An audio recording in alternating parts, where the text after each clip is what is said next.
it going, ladies and gentlemen? Welcome to Catching Cars. My name is Isaiah, and this right here is the key to our test vehicle today. Thanks to Mazda, we have this 2021 Mazda 6 with the SKYACTIV-G engine hooked up to a 6-speed automatic transmission. Puts out right around 194 PS. We're gonna go ahead and take this out on the Autobahn. We're right at the Autobahn, actually, for a little acceleration run, and then I'm gonna come back and tell you guys what I think of this Mazda 6. Before we get going, be sure to subscribe to Catching Cars, and let's get this acceleration run going.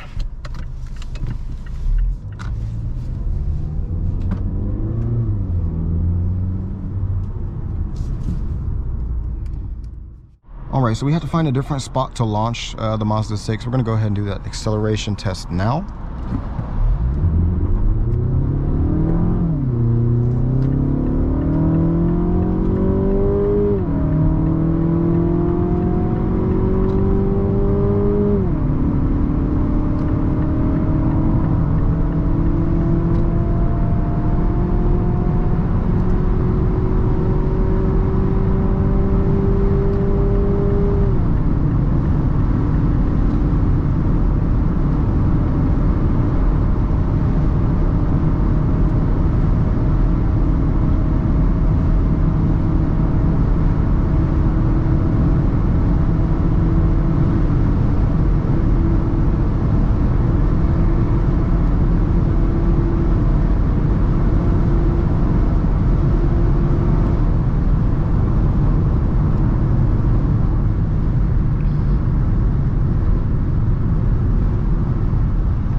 So you get the idea.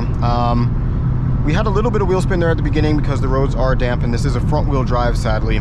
We do not get the all-wheel drive version here in Germany. Actually, I'm not even sure if they have an all-wheel drive version. I know they have a turbo version in the US. I'm not sure if it's all-wheel drive. I'll double check that and make sure I put that in the video down below. But either way, you get the idea of the acceleration. It's decent, gets up to speed fairly decently until about 160, 170, and then it starts to taper off a little bit, and then once you hit like 200 or 210 kilometers an hour, it starts to get pretty slow. It is, you know, a non-turbo, naturally aspirated engine, so that's basically what it's going to do. But it is a lot of fun for some reason. It revs pretty far out. You get that nice sound. I mean, yeah, so it is fun in its own way, but like I said, definitely not comparable to turbo engines with the same amount of power because they just have a lot more torque. But overall, the material quality is really good in this Mazda. You have this nice Alcantara here. This one is pretty much top of the line. You have this nice dark brown leatherette or leather materials here. Like I said, nice Alcantara here. The steering wheel feels good. Everything feels pretty solid in this. I did get a little rattle from here every once in a while, but it wasn't too bad. But overall, it just feels really nice. And the sound system is great. You have the Bose sound system in here as well. I mean, it's not crazy over the top, but it is a decent sound system. Sounds good. You have heated seats, a heated steering wheel, you know, ventilated seats and everything. So a really nice vehicle, and I just overall like the design of this Mazda 6 as well, especially as the sedan. Looks very I guess traditional sedan like, because that's what it is, and it just stands out from the crowd. You know, everybody nowadays is driving SUVs, or here in Germany a lot of people drive wagons and hatchbacks as well, and in the States a lot of people drive SUVs in here as well. So it stands out, and is overall a really nice vehicle that I can definitely recommend. I enjoyed my time driving it.